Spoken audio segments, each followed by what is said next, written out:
Now, the U.S. is open to different forms of dialogue, but that doesn't mean its North Korea policy will change. This was reaffirmed in an exclusive interview with a former senior U.S. diplomat. Our Hwang Sung-hee sat down with James Kelly, who says there's a reason why Pyongyang is turning to Seoul a lot more these days.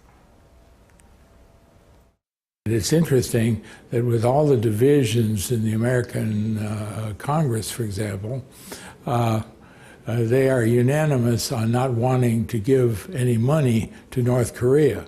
And as we've seen historically, when North Korea can't get anybody else to give them good things, they turn to their South Korean brothers.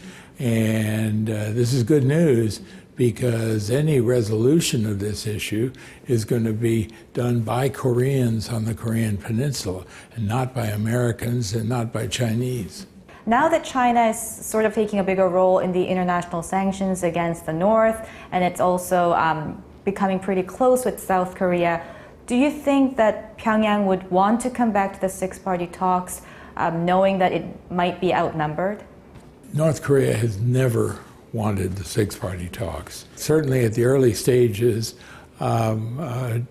it was much more of a 5+1. And when you really get into the issues, all five parties, not including North Korea, all five parties want a denuclearization of weapons on the Korean Peninsula. But I would say that the six-party talks was really the first time that South Korea had a prominent and equal position to everyone else.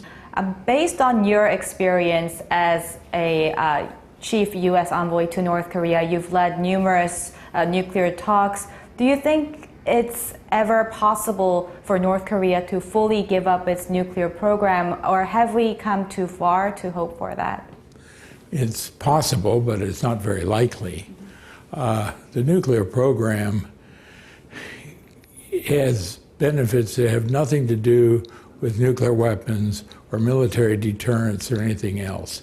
It is a vehicle that gets North Korea, that would otherwise be one of the more impoverished countries of the whole world, attention on the international stage that it couldn't get any other way. But I see the nuclear weapons question and the whole question of North Korea's isolation and its economic self-isolation from the rest of the world as very closely related problems.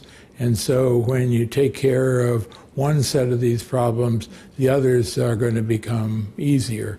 If North Korea becomes seriously involved in world trade and interactions with other countries, it's going to be less interested in boasting about nuclear weapons that it may or may not have. Thank you, Mr. Kelly, for your time today. You're welcome. Thank you. Pleasure to be here.